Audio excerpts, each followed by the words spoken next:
American men are stuck in what's been dubbed a friendship recession, with 20% of single men now saying they don't have any close friends. And more than half of all men report feeling unsatisfied with the size of their friend groups.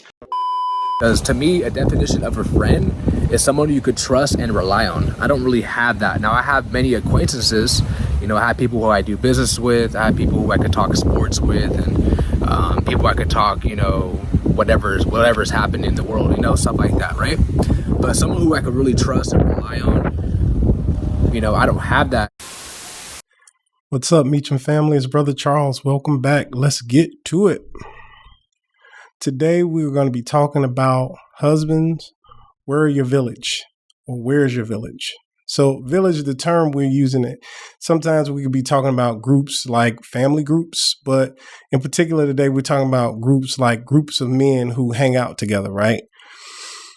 A lot of times for men, we don't think having a group of brothers to be with, it doesn't seem like it's important to us, but it is.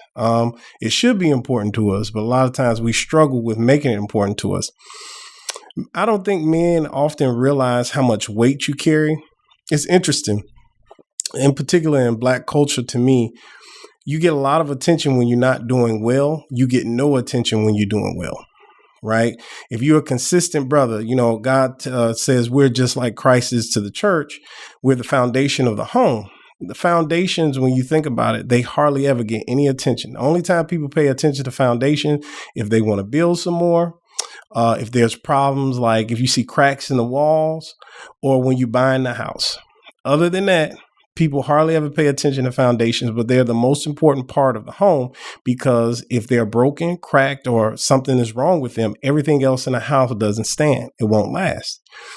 And so, because the foundation is also the strongest part, but it's also the least paid attention to, because it's normally not decorated. And if it is decorated, it's covered by, drywall and stuff. So you got all this stuff in your life that, other things that's going on with your family that covers up the work you do to make it real. And so you need groups of brothers who see you.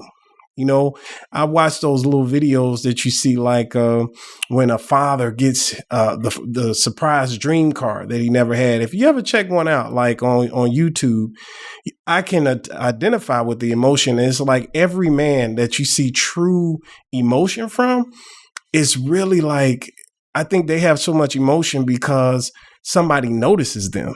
You spend your whole life giving up whatever to make sure your family has all the things they need, and nobody notices you until you mess up. And so it is so awesome when you have a group of brothers who can identify what you're going through, and they have like minds and like value systems.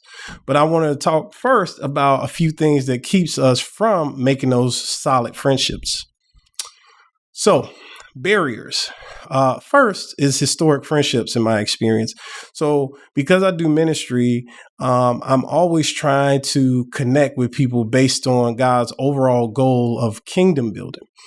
And most of the time, brothers are not really open to new friendships. Like when I've done ministry, they're cool with me ministering to them, to their wives, like me and my wife ministering to their family as a couple, but they don't really want to keep it going outside of that, often because for whatever reason, maybe they think I'm a little too spiritual. Maybe we just don't gel, I'm not into sports, so I may be like, that dude weird, he don't watch sports, or, that's the main caveat for people to hang out. Or historic friendships, like, man, I grew up with this person, I know them, and it takes time to get to know people. But often, just because somebody been my friend for a long time, don't necessarily mean they're the best person for me. Now, it don't mean they shouldn't be, but I'm just saying, you're a new you're a new creature in Christ. Old things have passed away. Behold, all things come new. You need to make sure, or it can happen naturally. Like you just move on, you grow, you develop, you start your own business, and the guys you grew up with in the neighborhood, they doing something different, or they still where they were, and so, or you moved away. Location, proximity, and all those things can be barriers, right? To you having those historic friendships, and mainly how people will be bonded to those historic friendships and not open to new friendships. So it's really important that you don't allow only people you knew from a long time ago to be the person, the only people you're willing to connect with, especially when you are putting on a new person that Christ would have you to put on compared to the old person that you might have been. And those old people may not always fit, or all of them don't always fit at the level in which you may need interaction and feedback and support today. Number 2, effort and follow through. So that's another thing. Like my wife and her friends always say with us as men, time, date, and place, right? So you really got to be intentional, right, about what we're going to do to make sure we meet up. And when we find solid brothers that we can connect with, that you're willing to, take the steps to make sure you connect with them. Because a lot of times, just like with historic friendships, a lot of times it's, I grew up with them. We went to high school together. We played basketball. Your life is different, right? If it ain't in the proximity of what you're doing, like you have to go out your way. Like most people go to church, unless they doing church events, you don't hang out with people from church, right? You have to make special efforts to hang out with people from church. And most of the time, for most men, their wives are organizing it. Oh yeah, we'll get together, they cook and da-da-da-da. You let your wife set it up, and then you just go, you do whatever part you're asked to do or whatever. But doing it on our own, a lot of times we don't, and if you really want to connect with brothers, we have to be a little more intentional about making sure that happens, so it's going to take some effort on our part, and it's going to take us following through. So it may take you reaching out to the brothers and say, hey, y'all want to get together? And, if brothers don't respond, sometimes it's discouraging if that's happened to you, which kind of leads us into the next point.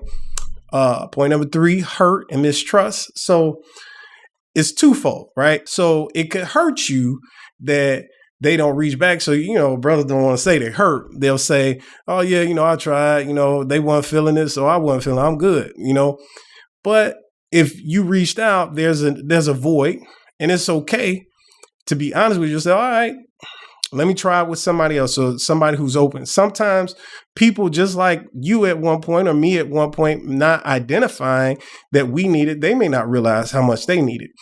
Mistrust. I've seen a lot of situations where brothers just haven't had a lot of great experiences with brothers, and not necessarily in church or out of church, just with men in general. Like growing up around men. Like I remember I was at a church brothers Bible study or something. And it had just recently happened to me that one of my best friends I grew up with had to help my wife because she had got caught on the side of the road. And I think I was on the other side of the town or something. And he was much closer than I was. And so she called me, and it was going to take me like 45 minutes to an hour. And she was like on the highway. And so I called, she was scared. I called my best friend, one of my best friends I grew up with. He's like, I'm on my way. He went and got her within 10 minutes. No thing. So I brought that up at the men's Bible study, and they was like, oh, some brothers not trying to feel another brother picking up his wife. In my mind, like, I didn't even think like, oh yeah, he might be trying to hit on her. My mind don't work like that, because that's not how I've experienced, that's not how I've experienced, that's not how I view or how I connect with all the sisters that's around me. And don't get me wrong, I get it. Growing up, I know that we're taught, to view women a certain way. But, as we put on new mindsets and you around new brothers, you just got to take some chances and trust people and give them a chance. And if they prove you wrong, then you move along and push them to the side, So those often are the barriers that get in the way that I see, and we shouldn't let them stop us from connecting to other people.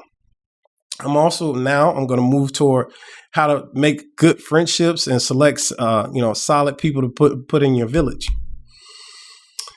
So I want to talk about the story of Shadrach, Meshach, and Abednego. At the end of Daniel 2, Daniel is recognized by King Nebuchadnezzar, and he asks for his friends to be promoted as well, to be over a certain province. And it was awesome because he saw his friends as being wise men. So, number one, birds of a feather flock together. So you want your new crew or your old crew, if y'all can gel with this new life,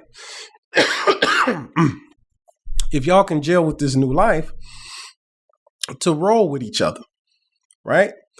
You want to be able to bring people into your life that you can trust and that has the same value system and same character. It should not, or God's character. Maybe you being worked on, maybe they're being worked on in one area or another. God's character is most important. And what's interesting to me is most of the time we pick people off of what makes us feel good or excited and convenience and what made me have fun. And don't get me wrong, you should be able to be chill and have fun with your homies, but the idea of your friendship is also based on something bigger, that you can work on something bigger. That's not an American cultural tradition, but it's a biblical cultural tradition. And Daniel, Shadrach, Meshach, and Abednego, they were bound together by their biblically based beliefs, their faith-based beliefs that made them stick together. So like when they needed to lean on one another, they did, and they had one another's back. And they were already going into exile. They were people who came from one country, living in another country and being conquered by those people, but they still held on to their faith.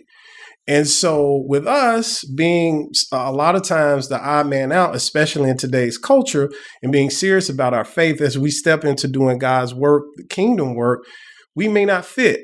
So having solid brothers who really understand what God is having you to do, you all have like-minded visions. And I'm talking about practical stuff. Like we trying to raise our kids to be, Bible-based kids. And it don't mean like, oh, they don't do nothing, they don't go nowhere. No, just that they have healthy attitudes. They eat healthy. They don't have to curse every other 5 seconds. They, know how to love their siblings. They regular kids. They may get into it, but you're able to get feedback from them and the challenges of raising your kids in an environment where it's not receptive to them and where so many things are different than the way we grew up, and being able to sit at a table and talk about what's that's like and get feedback and insight from some brother who is or has already gone through what you're about to go through or what you're experiencing right now. And being able to, iron sharpeneth iron, being able to glean off each other, right?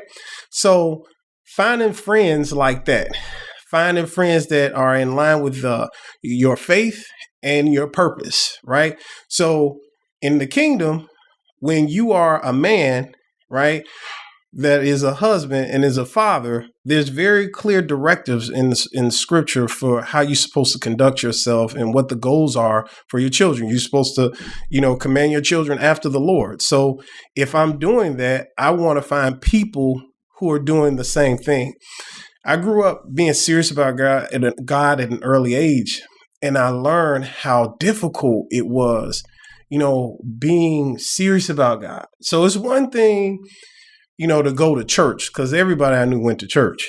But when you say, well, I'm going to actually abide by the challenges that he gives me personally, I'm going to live out, his word with conviction. And even if I don't get it all right, I'm trying to get as much as I can right. I press toward the mark of the prize of the high calling of God, which is in Christ Jesus. I take that to heart. So either if your child is trying to do what you say, or they're trying to do it because they have their personal connection with God. I found by having a personal connection with God and having the parents that was training me to do the work of the Lord, that I needed friends. And I actually had to pray for friends and that happened when I was like 13 years old. So like the friends I originally had, just the friends I went to school with and stuff like that, they walked a different path than I did by this time. And so I started walking by myself a lot. And so I had to find friends with a different value system and new standards. And I had to pray for them. And so what I see for my village of men, I started searching out, families that like, hey, just like when you do homeschooling, hey, we need to live in proximity to each other so that we can make sure our kids have friends. My son is 16 and your son is 16, and their friends are trying to encourage them to do something that is not healthy or not in line with the word, that they have somebody who can identify and not feel like I'm the only person that is being taught and raised and challenged to think like this. So I think all of those things are important. Lastly, intentionality. We have to do it on purpose. We have to be intentional about our friendships. We have to be intentional about finding them, making sure they're based on faith and purpose, that we have the same value system and standards. So I hope you got a lot from what I shared today. If you like what we said and you want to continue to support, please check us out at meachumvillage.org, where you'll find more products to help support your family. And if you like what you heard, please comment, like, share, and subscribe. We love you guys. Be blessed. Godspeed.